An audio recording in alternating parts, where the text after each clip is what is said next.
No one likes leaving the comfort zone, but change forces you to leave your comfort zone, your known area.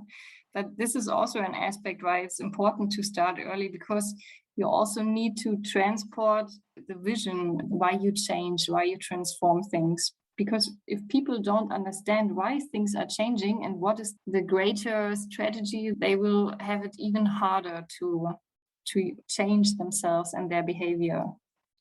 Don't conduct your analysis in isolation, because data is so incredibly powerful. Not defending just the tribe, but defending the organization. Those creative people that you really want to keep empowered, keep excited, keep motivated, keep thinking. A good experience pays dividends down the line. Stereotypes tend to break down in proximity. Welcome to We're Only Human, a podcast about human resources, business, technology, and the workplace. My name is Ben Eubanks, your host, and I'm so glad you're here.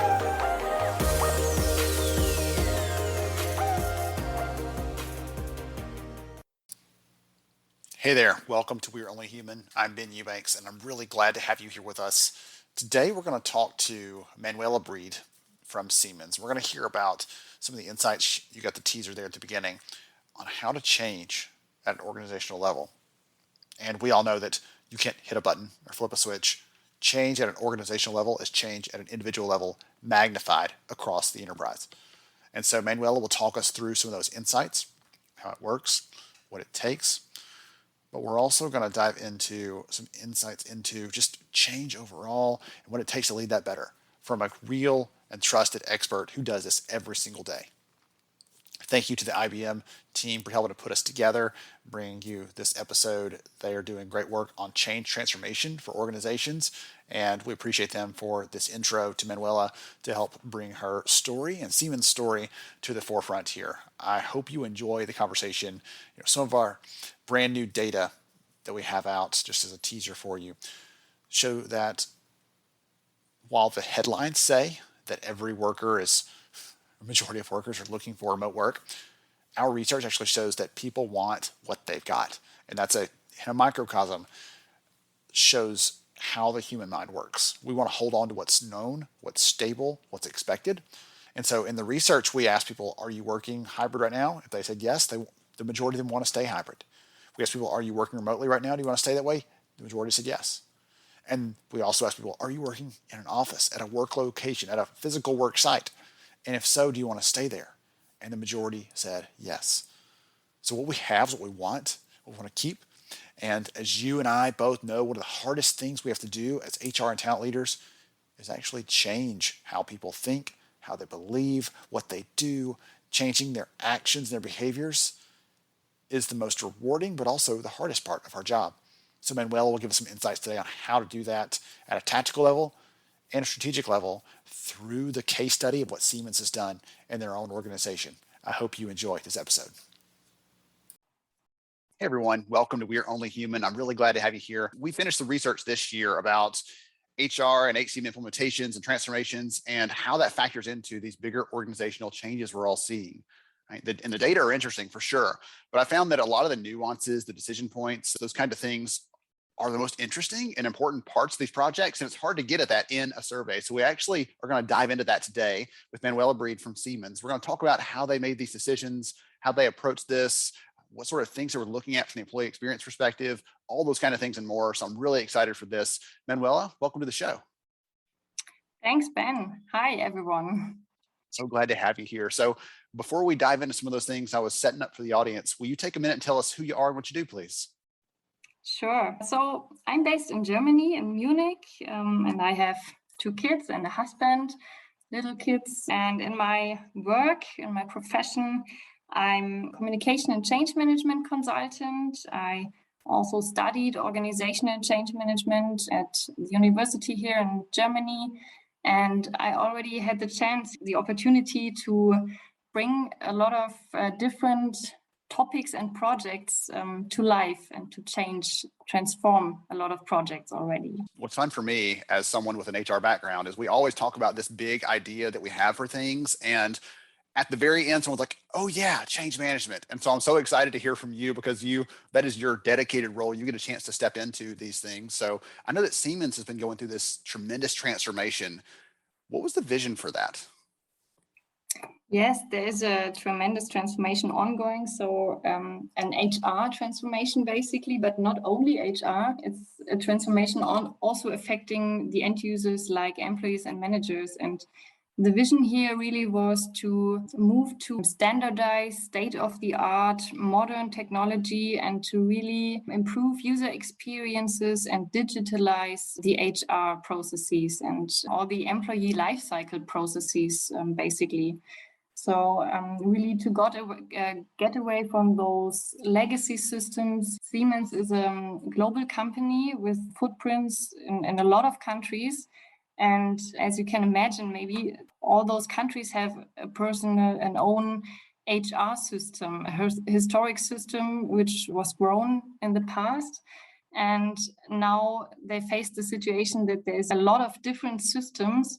And the idea here was also to merge and harmonize to one single source of truth, so to say, and one global system with a lot more transparency and visibility on the workforce.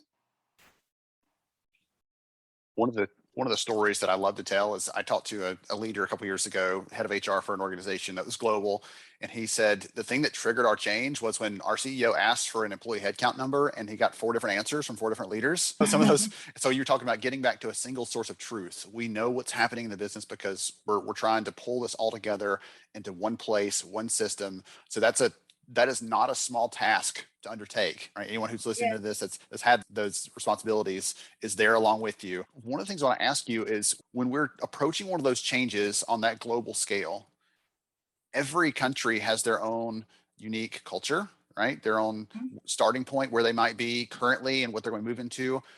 Talk about how that fits into this bigger picture of this transformation that you've been working on.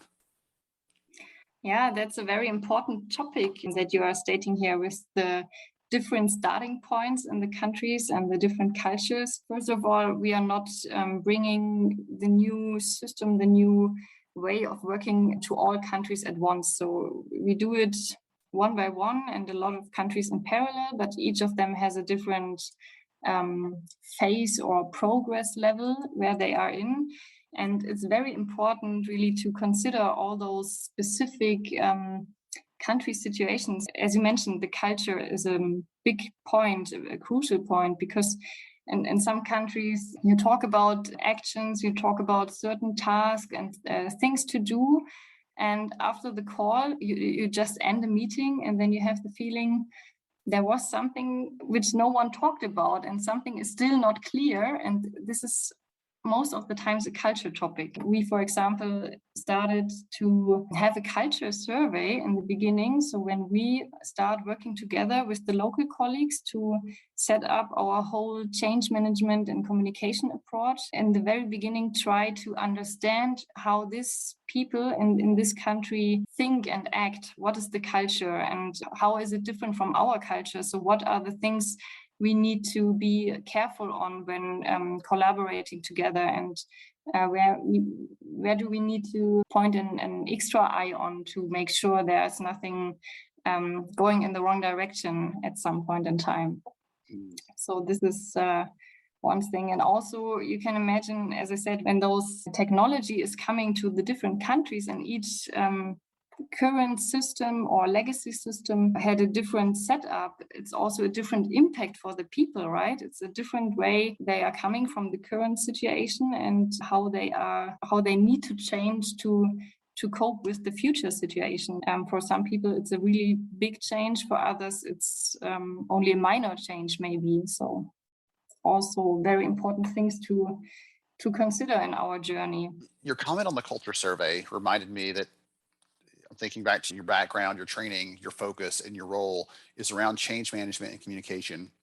Mm-hmm. I kind of made that offhand comment at the beginning that companies often leave that for the last step for consideration. And you and I both know that's probably going to lead to more problems, more issues. They may actually complete the project, but it's gonna be more difficult than it would have been than if they planned that from the beginning. Yeah. I'm curious if you have a recommendation for the people listening in, right? They're HR, they're talent leaders like yourself, and they may not have a dedicated Manuela on their staff to help them make those decisions. what is a recommendation you might give them when they're thinking about, we've got this project in front of us? It could be HR tech implementation. It could be, we're changing this process, we're digitizing, all these possibilities. What recommendation might you give them when it comes to change management and communication and the work that you get to do today to help them be successful? I think the most important thing is really, as you said, to consider communication and change management activities very early in the project phase. So even as soon as you have decided to do a certain change or a project which changes something or transforms something, and as soon as you have a high-level idea on how it will look like, to already start preparing for the change management topics. Because, for example, here in Siemens, when we implement the new HR system and process and change the way we work, we already start at least 1 year before the actual go live with all our communication change management activities, because it's simply a lot of things to do and a lot of things to really take care on as early as possible. So that's my biggest recommendation, as you said, not to start too late, but really to give it a high priority and start early.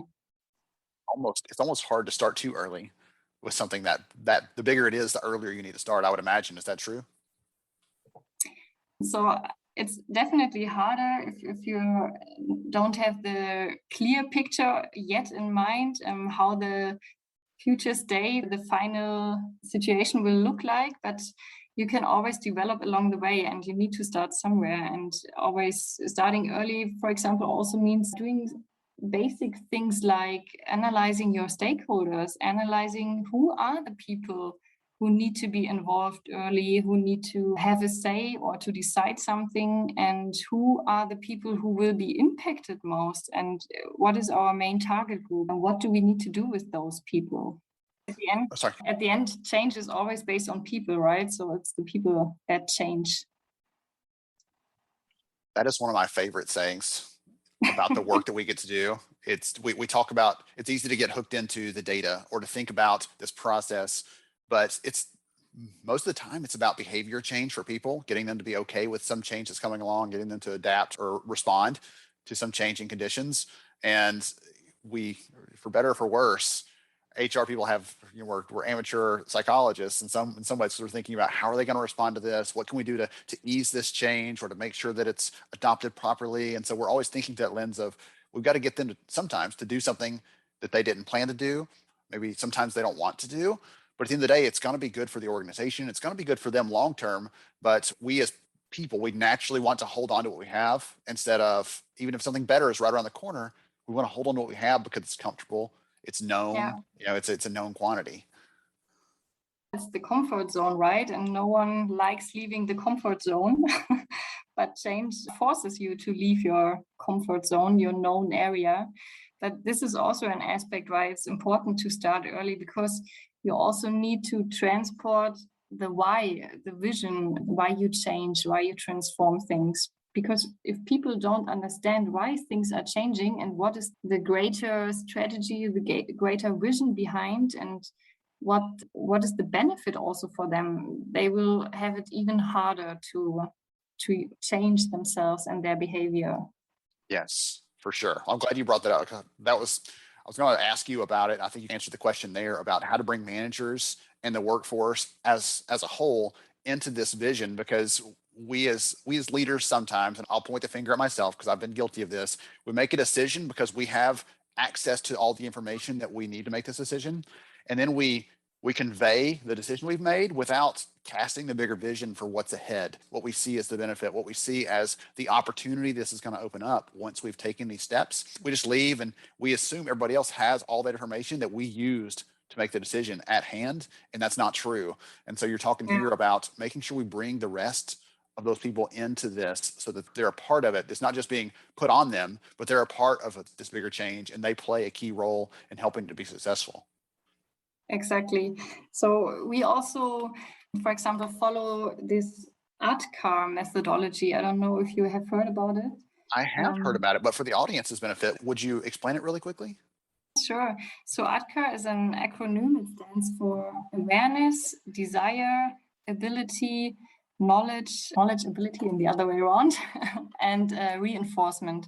So basically, the idea here is that, as I said, change happens on the people side. So every individual needs to go through this change. In order to successfully manage this change, every individual needs to have the awareness why the change is necessary, have the desire to change, so to understand what's the benefit, what's in it for me, have the ability to really do the change and the knowledge, how it works. So this relates to training activities, for example, and the reinforcement in the end to make sure the new behavior, the new way of working, the new whatever situation is also sticking and people are not falling back into old behaviors and old way of working. Question around that last one, if you don't mind, the reinforcement, how to keep people from slipping back, because you and I, you talked about comfort zone a minute ago. I talked about how this is about behavior change, and sometimes we go through all this effort and all this work, and then we end with this thing that people are trying to avoid or trying to do workarounds. And I'm trying to think of the right question to ask here. It might just be more of an awareness for the audience than a question necessarily. That is, don't assume that people are going to end this with in the same headspace and the same awareness and agreement with everything else that's gone on in this vision that we have. There will be people that are resistant to that to the very, very end, even after it's been put into place. The old way was better, or I like this, that there may not be a solution to that. I'd be curious to get your input on that, because you and I both know there are some people who are excited. They are the champions. They can't wait for this to happen. They are, taking extra steps. They're stepping into volunteer. They want this to go. There's the big middle of this normal distribution of people that are like, I'll go along with it because it's just part of the workload. But then there's a portion of people at the very end, the tail end of that are clinging to whatever was comfortable or pushing off because they don't think it's the right direction. And those are the ones that they need a little more encouragement. They need a little more focus maybe than the rest of the group. Any suggestions or advice on how to handle that? Or just, is it okay to just say, hey, this is going to happen. All of you out there that are listening to this, you just need to be aware of that. And it's just a reality. I'm curious what your thoughts are on that. Definitely. In every change, you will have people who are like early adopters or promoters who right from the beginning love what you do and support it. You will have people a bit uncertain and not sure if they like it or if they maybe are more against it. And you will always have people right from the beginning who say, I don't like it, I don't support it. My recommendation is, because as I said, you always have people who don't like it even from the beginning. And even if they did not hear much about it, maybe don't spend too much time on trying to convince the blockers, so to say. Concentrate more on those big group in the middle who is unsure and uncertain on if they want to promote it or not, if they like it or not. Because those are the ones, if you convince them and if you make them aware and share the vision with them, they are the ones who can bring your change to success. Because you will always have people who don't like it in the end. But the most important point here is to not let this be the majority. So to make sure the majority of people is positive for this change. Don't let them bring you down. I'm going to summarize that a little bit. Don't let that bring you down, because that's going to happen. That's a reality. And again, you see this because it's your job to manage change projects on a regular basis. And for the rest of us, sometimes we do that intermittently. It's not a daily thing where we're trying to adopt this new process or to push out this change. And so it's easy to forget those things sometimes. So I'm taking some heart from that, some encouragement from that even someone who's formally trained in this, who thinks about this every day, who is as steeped in this idea as you can possibly be, you are still, in agreement on that. One of the things that we talked about vision, we talked about impact and things like that. And I'd love to hear from you. What has been the impact of this change on the business, on the workforce, or both of those, if you don't mind weaving those together? Because I think both of those are going to receive some value from this, or the business will get some things, and you've hinted at those a little bit, I think. And the workforce are going to get some benefits from this too. Will you talk about those, please? Yes, sure. So For the workforce, it will be a step further into a more digitalized world and a more digitalized way of working, also more independency, right? So people are not dependent so much anymore on availability of HR people, for example, because it's a lot of self-service. Processes change also. They can initiate processes anywhere, anytime, on any device. And even the velocity of those processes they initiate, the changes. I don't know. I need to change my legal name because I just married. It's not that they need to send an email and wait for someone to make it happen. Trigger the process, trigger the change in the system, and it's popping up at the right person, a pool of HR people, and any of them is able to act on it and make it happen. And as soon as this HR person, for example, submits or approves the change, it's already in the system. So it's integrated with other systems and it will appear everywhere where necessary. I would say the impact is, or the benefit is also more flexibility, faster processes, more automation also, more built-in review steps, or also where the tool guides you and checks if you have entered the relevant information in order to process the change. And yeah, it's also depending on the country. For some people, it's a bigger change to do this as a self-service, to do this in a digital way, because in some countries they have not been used to such kind of self-service. But for other countries, they are, for example, used already to self-service, but now it's different processes, or maybe even more they can do now. Also, the managers will be a lot more empowered and have more ownership. So it's also something we have in our vision to foster ownership culture and to empower our managers. They have the chance now to trigger certain changes themselves or approve even certain things without always connecting for each tiny thing to HR. So HR, the role of HR is also changing more from the maker to the checker. So the way the HR processes are designed now is, for example, that the people or the person who has the demand needs to trigger the process in the system, and then it shows up at the corresponding HR person to work on it and react on it and approve or review or whatever step is necessary. It's also a change in responsibility and who starts processes, who acts on processes, and what are you able to trigger yourself. Yes. And you mentioned a term in there. I was trying to go back in my notes and see that really quickly, because you mentioned the velocity of change in there.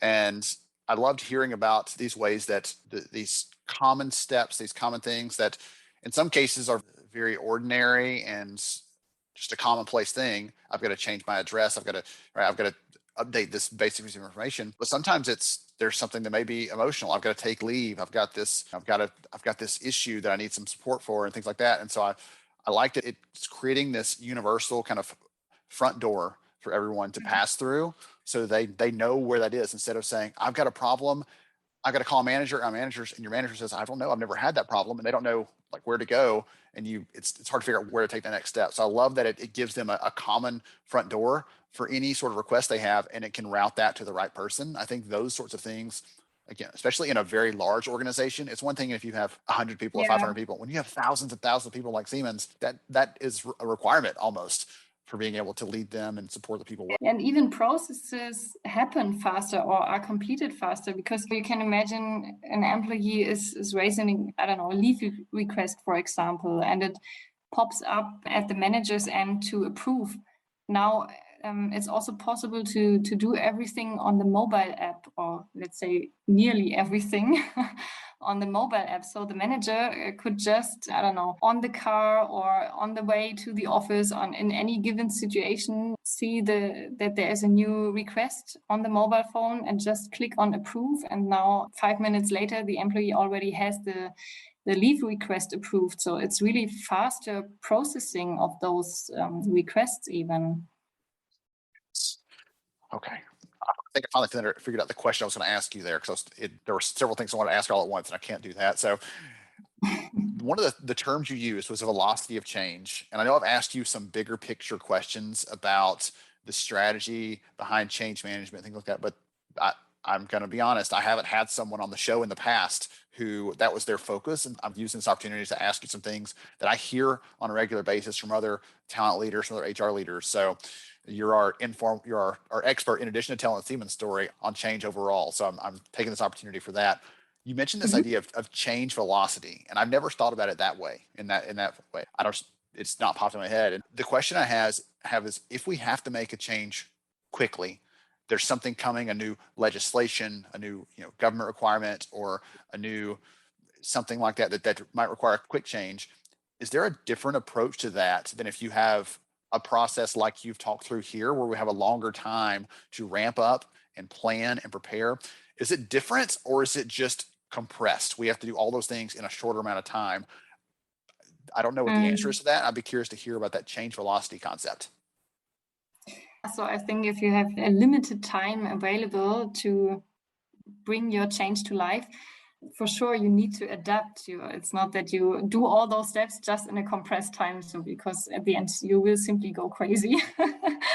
But I think there are some important things to really make sure they happen, and maybe they happen a little differently then. So for example, one thing I think would be very important is to provide transparency very early. So to provide really the vision and the transparency on why this change is necessary and what exactly is the change, to really communicate a lot. Because if you have a limited time frame, it's all about communication at the end. So to let the people know, to include them. For sure, if you have more time available, you can do it in a very sophisticated way, or it can set up an ambassador network, for example. But these are things usually need some time to prepare and to set it up and to take some lead time. But for short-term changes, I would say it's all about setting transparency and setting the vision, why the change is necessary and why it's also beneficial to change.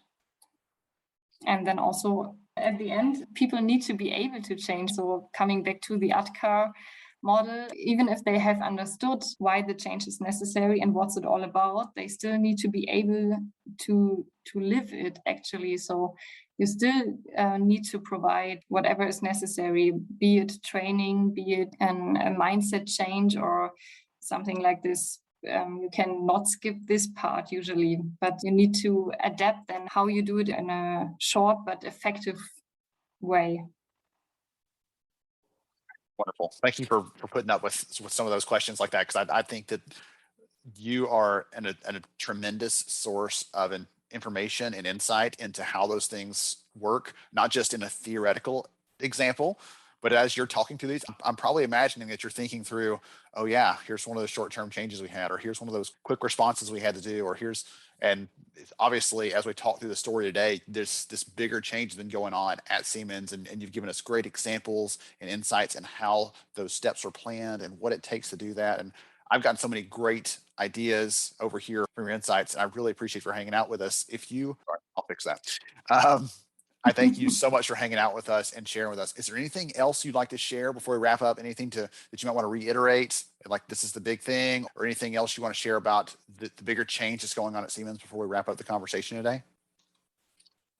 Maybe just one more thing regarding, I just mentioned the ambassador network. You could, for example, do to raise awareness and promote your change. So this is something we really recommend to do, and we utilize heavily in our country changes, because these kind of ambassadors are people from the business, people outside of your project, managers, employees, and they are the ones who can be the eyes and ears in the business and who can spread the word and promote the change, the strategy, the why, and the what, and also after the go live, after the change has happened, they can be a helping hand for their colleagues. So not in a way of being a formal trainer, but rather in an informal way, your colleague is coming around and saying, hey, I have recognized you are working on this, or you have been involved in this project. Can you tell me something about it in this kind of way? And this is, as we experience, a really good way to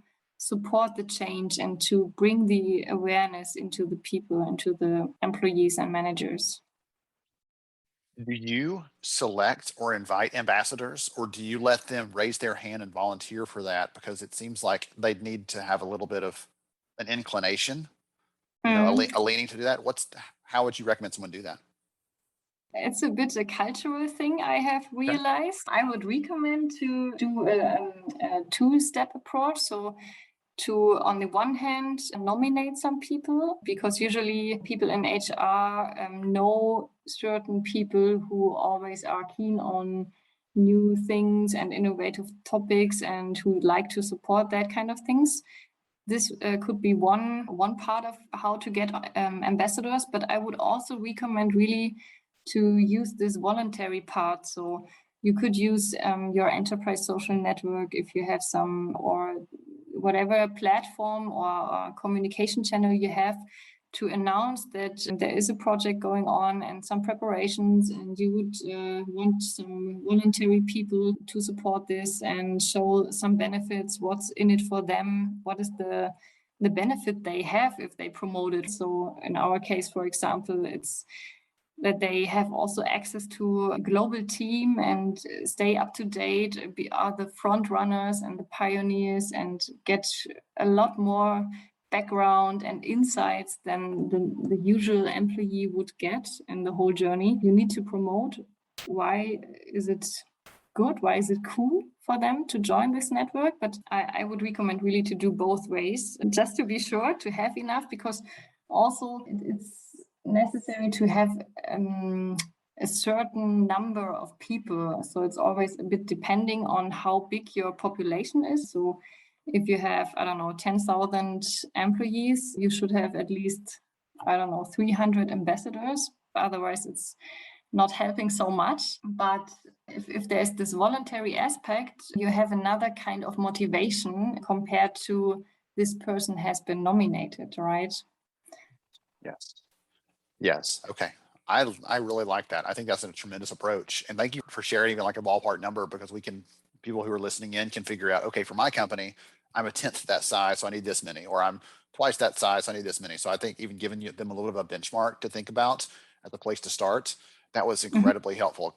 Goodness, I'm so glad you brought that back as a kind of a last piece of that. Again, I started the conversation today with you about how we often as leaders think about change as the last step in a bigger transformation process. And we should be doing these things all throughout, as you've shared today with many examples and stories and illustrations. We should be doing this before we start, as we're going through, after we're done. We've got to cement this in place and make sure it's stable so we can build off of this going forward. This has been so helpful. I really appreciate you, Manuela, for your insights and for sharing with us what's going on at Siemens.